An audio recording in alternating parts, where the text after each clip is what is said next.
Hey, everybody, welcome to the studio.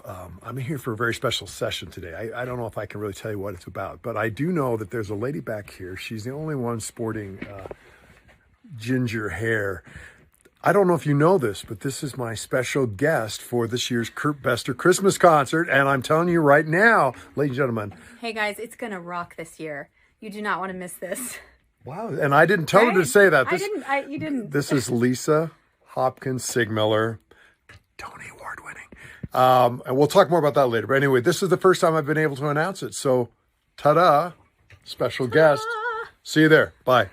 Good morning. This is Daisy from Gephardt Daily. And today I'm talking to a Utah icon, Mr. Kurt Bestor. Good morning, sir. I like that icon. Can I put that on my t-shirt? Yeah, for sure. I was just going to tell everyone about the concerts that you have coming up in December, because it's a longer list than I even knew. You're doing Southern Utah on December 1st and 2nd, Gunnison December 8th, Pocatello December 10th, the Eccles, which we all know about, the 15th, 16th, and 17th, and then Park City Egyptian Theater on the 22nd, 23rd, 24th, and 25th. Yes. And then I found that it's not very good to do Christmas concerts after the 25th. They just don't come across. So not so much. Boxing Day, as you'll know, is the day after. And I'm going to travel back to my wife's country of Kenya to spend a week there. So. Amazing. So that's kind of your reward for your busy. My reward. I usually have it was funny that's the world tour you're talking about there. I have like a almost postpartum depression after Christmas. It's like, am I ever going to work again? I'm so tired. I sleep a lot. I actually watch like sports, which I hardly ever do. It's hard work. It's hard work to be on, to do all that music, to perform and to be on like that. It's ask any performer, they'll tell you it may look easy, but it's really tough, to do that. Especially with that number of venues and concerts and different audiences, so many variables. Yeah. And, and I factor that in. My shows, for those that haven't ever been, are very, I want people to feel like they're in my front room. So I talk to the audience as well as play for them. I'm sometimes I set up a song with a memory that maybe people can identify with. And so I'm really have to know where I am. The audience in Gunnison is very much different than the audience of the Eccles.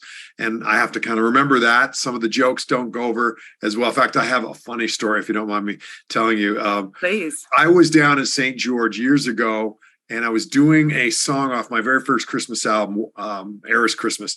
And I set up the song like this. I said, I'd like to dedicate this next song to the people of Colorado City. And the song is What Child Is This? Mm-hmm.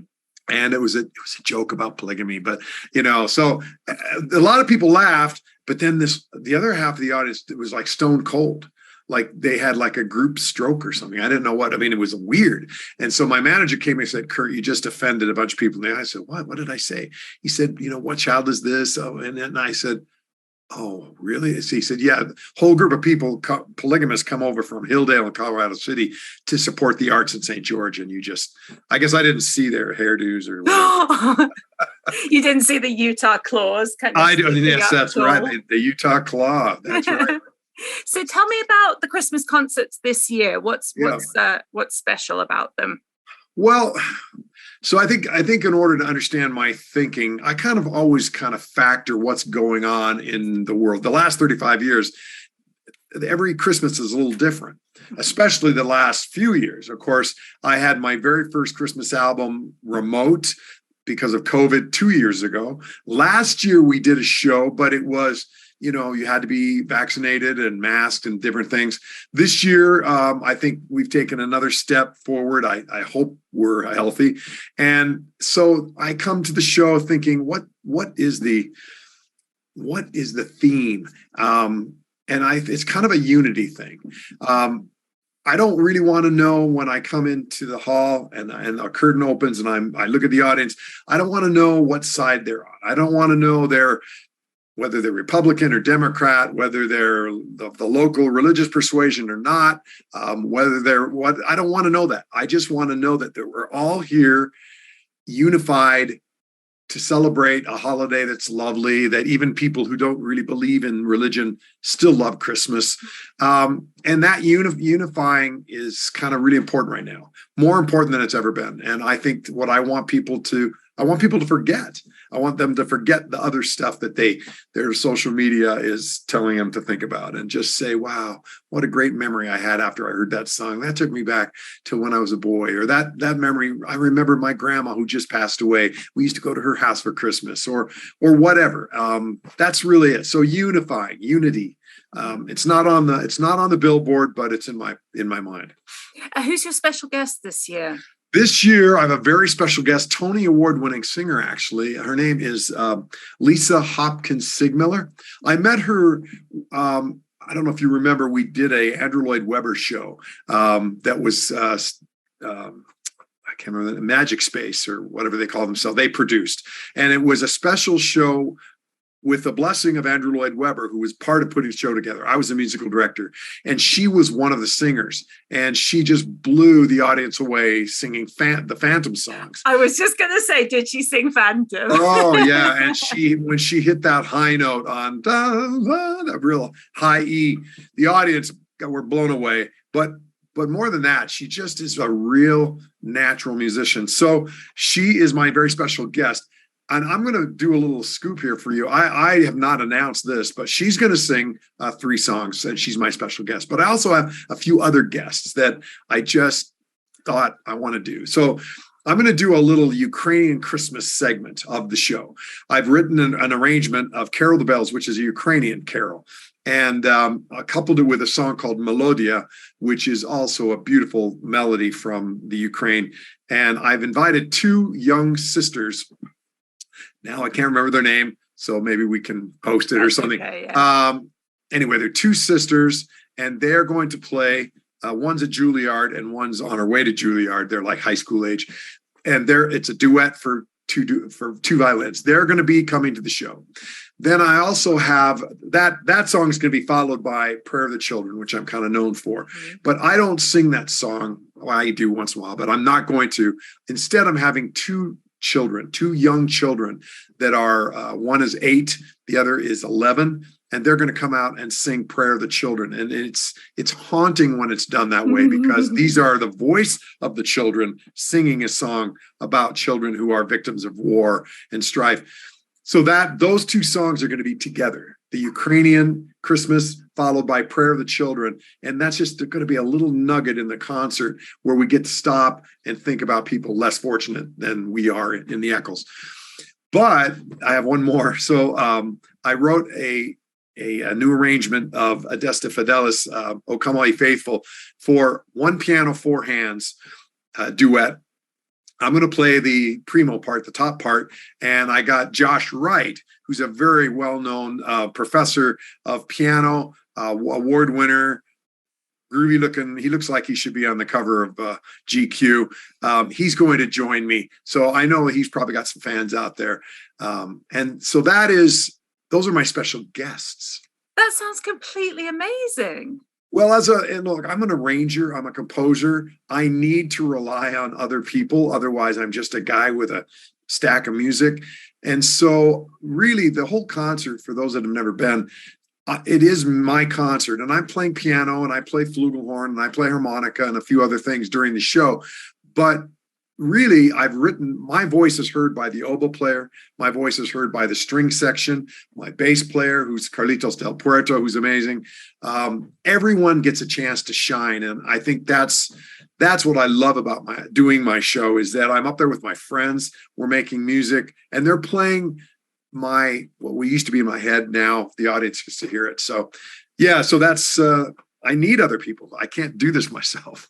Yeah. And leading on from that, I was going to ask you, with it being the 35th year of the Salt Lake shows, what have you learned about the show and about yourself during that passage of time? Yeah, great question, Daisy. That I've never been asked that question. That's why it's a good one. I think what I've learned is I've learned that music is the space between words. I am a talkative person. I talk a lot, as you can tell, and I'm never really at a loss for words, but sometimes words cannot really convey everything that's in my heart. And as much as I like to talk, I'm a much better communicator when I just stop talking, sit down and play something. And what I've learned about that communication, especially with the orchestra and the audience, is that it's this troika where we all are in sharing this shared experience. I sometimes when I play, I actually feel like the audience is breathing with me. Like we're all like, I'm playing the piano, the strings are playing, and then I take a breath and I come in on the next note, and you can almost feel the audience in sync. So I guess what I've learned is this pure communication is not only just a nice thing for people to do, but it's almost like a necessary thing. And when we didn't have it during COVID, when we were trying to do it on Facebook, I was trying to perform on, everybody saw those little boxes and it'd be me perform. I mean, it was a nice try and it kept us going a little bit, but it wasn't that pure communication between audience and performer that you feel when you're sitting there. I've experienced it as someone who listens to concerts, where I've just got to go, that took my breath away, and the people next to me are feeling the same thing. And so that it's communication, pure communication in a way that goes well beyond words. That's what I've learned, I think, over the years. Do you have a favorite Christmas show guest? Yeah, I won't give you the pat answer of, oh, they're all like my children. They're all. That'd be a lot of children. Well, I think one. I will say, the minute I say a name, and I'm going to think, ooh, but I like this one. I think one of my absolute favorite guests was Melissa Manchester. People of my generation grew up with her. She's a two-time Oscar award winner, Grammy award winner. I think I've got her curriculum vitae right. Mm-hmm. She sang "Coming from the Rain." She was a 1970s pop icon. So I was a little bit starstruck when she came, but she was so delightful. And we really, when I performed a song of hers, a Christmas song, I felt like she and I were just totally in sync, and I love that feeling. So I would have to say that's probably one of my favorites, if not my favorite. She was great. And then looping back a little bit, you just said, you're a people person, you love to talk, et cetera, et cetera. How was the pandemic for you? Well, the pandemic, I can only speak for myself. I think it's been hard on everybody, but I've struggled with the pandemic. I've struggled because I am a person that loves harmony. I love the harmony between people. And what happened during COVID exacerbated an already polarized situation among friends, politically, religiously, here in Utah and so forth, the whole world, maybe. I mask, you don't mask, you're mad about it, I'm vaccinated, don't get me sick. I had feelings that were counter to what I like. And I've always hated friction and people that are angry. When I was a little kid, my mom told me that when people would get in a fight, I used to run away. And I still do that to this day, which is maybe why I'm known for music that kind of makes you feel good, is because I yearn for that. And COVID made me feel like, oh, what's the use? What's the use? Everybody's so angry, and I felt helpless, health-wise and otherwise. And then I felt like, my job was kind of like writing music. At first, I thought, what a frivolous job. I mean, why don't you go and work at the hospital? Why don't you do something to help people's health? And that was how I felt at first. And then I kind of had a little bit of a moment where I thought, really what people need is to feel human, because we all felt cloistered and we didn't have that interaction between other people. We were streaming shows, but we weren't really connecting, and music kind of did that. And then when I did my first concert coming out, that Andrew Lloyd Webber concert, I'll never forget the very first part of the show. It's me playing Unexpected Song on the piano, the curtains down, And I started to play the notes while Andrew Lloyd Webber had a little thing he wrote, and it would scribble on the screen when I was playing. And the audience, there was like this feeling. I thought, oh my gosh, this is pretty cool. They are feeling something. The curtain came up and the audience just erupted in applause like I've never felt. And I thought, okay, music is needed. This isn't a frivolous thing I do. It's part of the human experience. And, it calmed my soul. So, yeah, it was tough. COVID has been tough for me. I have to say, I think, look, I went gray and, it's been tough. I think we all did. That was on purpose. I was starting to do the movie star, color your hair. And I just thought, what are you doing, man? Act your age. And of course, I'm a guy, so it's distinguished. I was going to use that exact word. It's not fair. I apologize to any of the women. It's not, the genders are not equal when it comes to that. And I apologize. I'd like to think that my wife could look distinguished, but oh, absolutely. She would, but anyway, sorry. So there you go. COVID was tough. Yeah. And to go back a little bit, you've had such a, important career. Do you have a proudest moment, or are there many of them? Well, of course there are many. I mean, you don't do what I do without having lots of proud moments. I think the proudest moment is connected to Prayer of the Children. Can you hear the prayer of the children on bended knee? In the shadow of an unknown room, empty eyes with no more tears to cry, turning heavenward toward the light. Prayer of the Children, it was a song that I wrote as a vocal song. I wrote in a moment of frustration over the war in Yugoslavia. And I wrote the song for children because I thought, children don't care who wins wars. They don't care whose side. They just want mom and dad to be there. They want safety. They want a warm house and a place to play. And they just want the simple things. And in times of war, children, they suffer the most probably because they're not responsible yet. They lose parents, they lose their lives, they lose limbs, whatever. Anyway, so I wrote the song. For years, I sang it myself. Then I published it to be sung by other people. The proudest moment came when I heard the year after 9/11 happened. I got an email from the Harlem Boys Choir saying, we're going to sing your song at the first anniversary of 9/11, and we're going to sing it at Ground Zero. And I didn't get to hear the performance. They didn't tape it or anything, but just knowing that I created something to help children and to help people. And then the Harlem Boys Choir, which is a really great treble choir that I love, they heard about the song and sang it without, unbeknownst to me.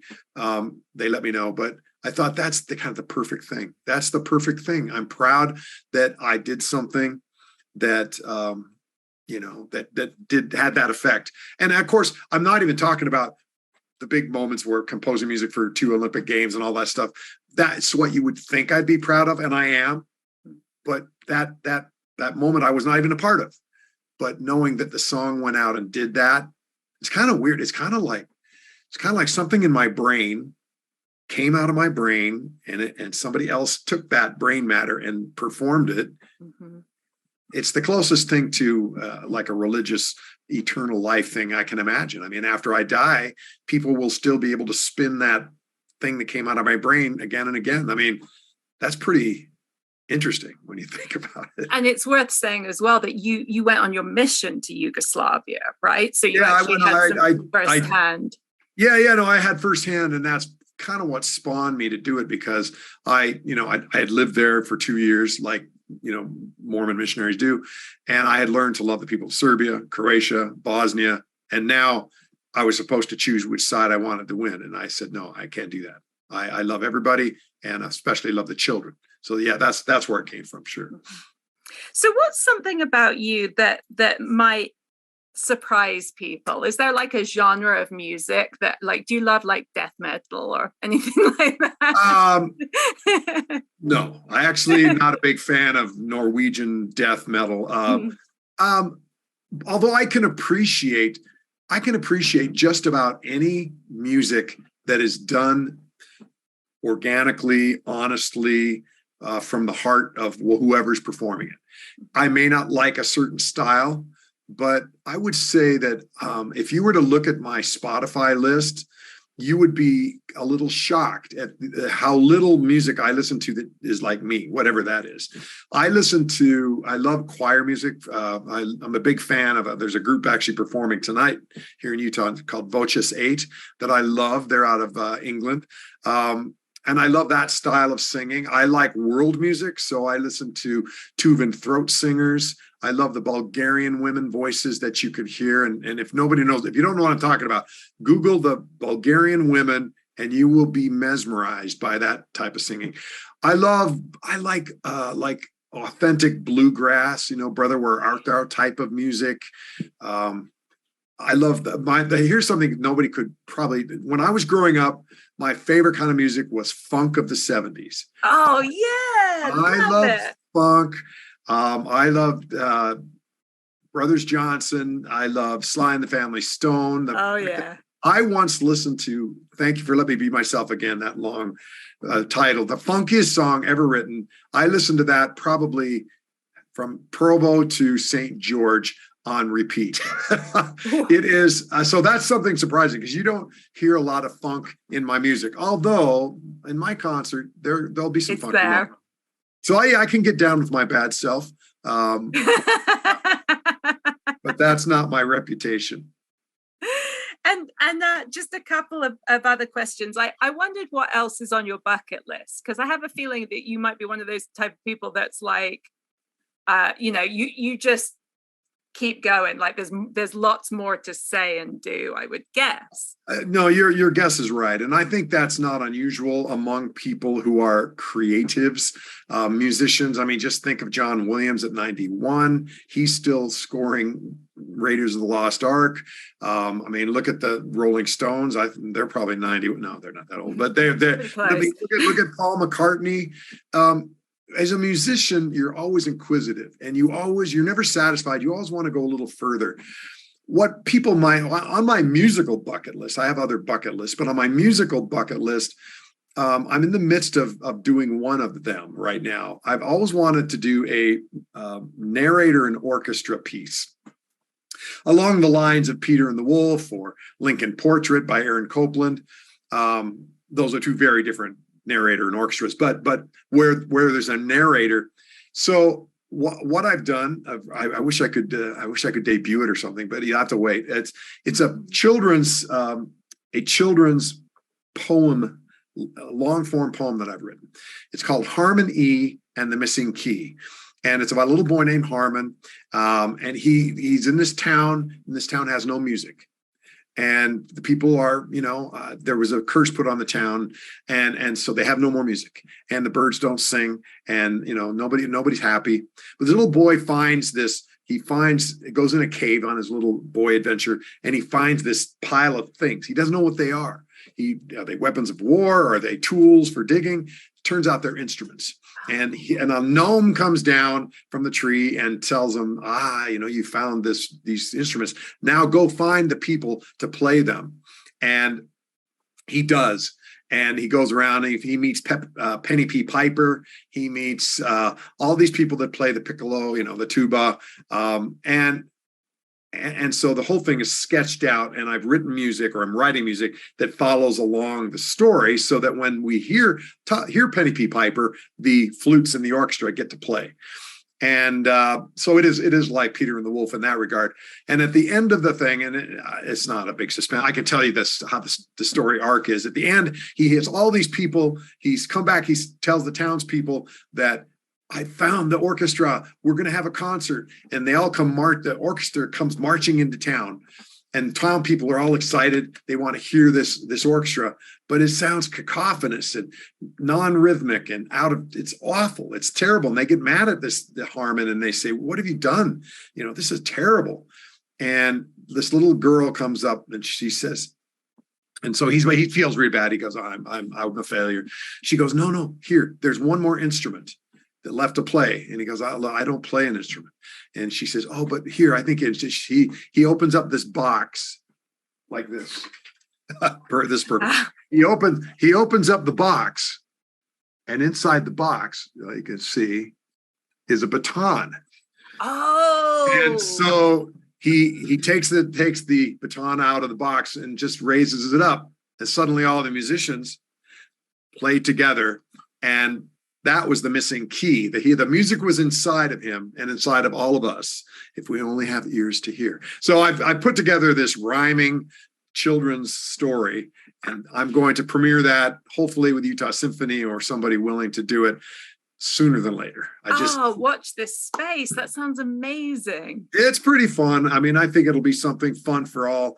I worked really hard on the libretto. The rhyme scheme is very, very tricky, but it's along the lines of Dr. Seuss meets Lewis Carroll. It's fun and flamboyant. Music. The words are kind of musical with a rhythm to them that I think will work well. So that's a bucket list thing, among others.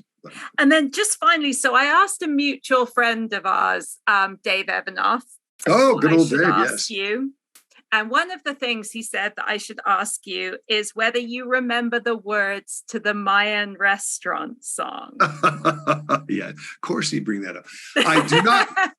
I do not remember the words, but I can show you the voice. Love it. He's like, oh, welcome, my friend. No, that's Russian. It was what is he? Well, I was the voice of a narrator parrot, I believe. What was I'm trying to remember the dialect. I just went into. Did you say a parrot? No, it was a lizard. Oh, a lizard. Okay. I'm trying to remember. I think I was a lizard, but I was like the narrator for this diving, the Mayan restaurant. For those that it's gone now, but it was this dive. People would dive off cliffs into the water while you would eat your burrito. It was over in Jordan Landings, and Dave was the engineer and put it all together, and I was one of the voices. But I'm trying to remember. I can't remember what accent it was. I think it was like hey man, yeah, no problem, man. Welcome to the Mayan. Yes, that. I'm a ham. I love it. It's all about performing, and Dave's a good actor. For those of you who know Dave is an actor. And we're all in the same business, really. It's trying to communicate to people something, whether it be on stage, in music. Politicians are performers. We're all performers. And I think it's okay. It's good. It's good thing. So to circle back to the Christmas concerts, yes. Your website is kurtbestor.com. That's me. Yeah. And that has all the info about the dates and tickets and all that. It does. It has all that. I refer to it often because I forget things. So I have to make sure that I remember where to be, when to be. And if you're going to the shows that are not Salt Lake, the Salt Lake show is the big show with a bigger orchestra and the band. That's kind of the big ta-da show. But my more intimate shows are the other shows where I have a bass player, a guitar player, and I bring along what I call the Gunnison Philharmonic, or whatever town I'm in. It's just a string quartet. And that intimate feeling, and the audience is like 6 feet away from me, whereas Eccles, you're farther away. So some people kind of prefer those small shows. It's me telling stories. When I see people in the audience, I'll point to them. It's a more intimate experience. And so I look forward to those. But yeah, Salt Lake is the big one. Eccles, it's cool. I'm looking forward to it, although I'm a little nervous. The minute they put out Halloween decorations, I start sweating because I have miles to go before I sleep. But there will be a 35th year and beyond. Can I make a prediction real quick? Yes, please. I know I tend to go over time. I apologize. No, you're all good. I told my wife, she goes, how long are you going to do this Christmas thing? 35 years is a long time. And I didn't start when I was 11 either. So, I mean, I started when I was a little older, but I told her I'm going to do it till I'm 50. No, sorry, I'm past 50. I'm going to do it for 50 years. That's what I said. I'm going to celebrate. I want to celebrate the 50th anniversary of A Kurt Bestor Christmas on stage. I haven't asked them yet, so this is just my hope. I hope that my special guest will be the Utah Symphony, and then that'll be, I don't think it'll be my last year, because if you do the math, and please don't, you'll determine that I'm probably pretty old. But I want to make it to 50 years of Kurt Bestor Christmas. Wish me luck. Love it. Good luck, and thank you so much for your time.